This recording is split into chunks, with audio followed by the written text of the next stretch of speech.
This is the HCT News.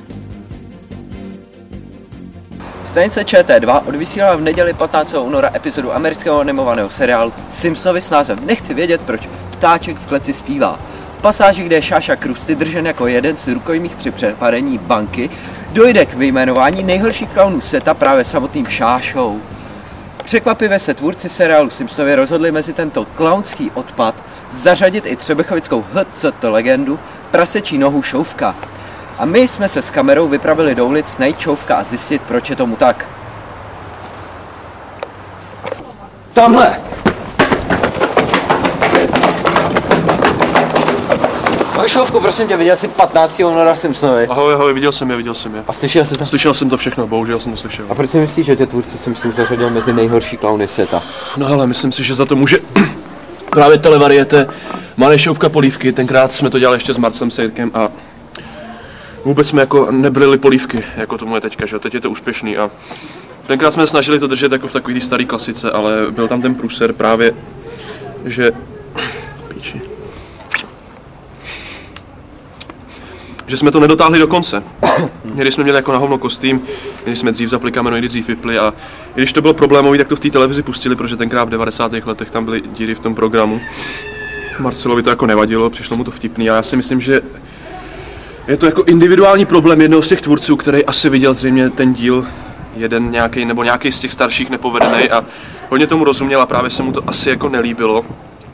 A existuje jeden takový díl, kde se toho jako posralo hodně. A právě ten bych poprosil, jestli můžete pustit z archivu, jestli by to šlo, jo?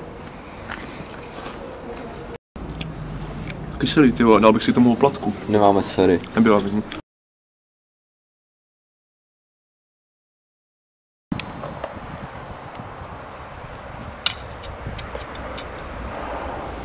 Jedem!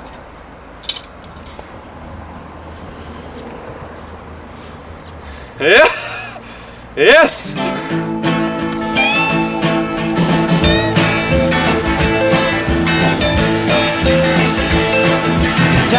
In a basement.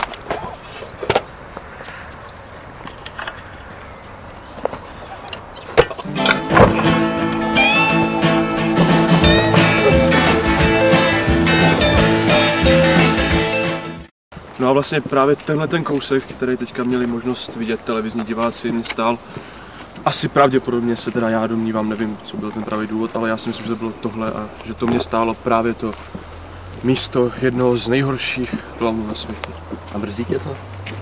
No tak mrzí mě to, že jo, to je jasný, ale tak už se to odvysílalo, že jo, to vlastně nejde vzít zpátky, takže s tím nic se nadělám, no, život jde dál.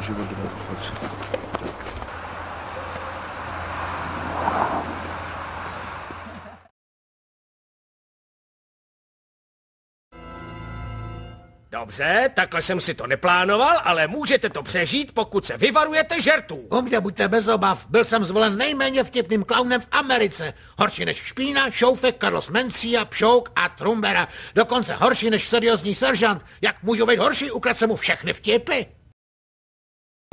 Horší než Špína, Šoufek, Carlos Mencia.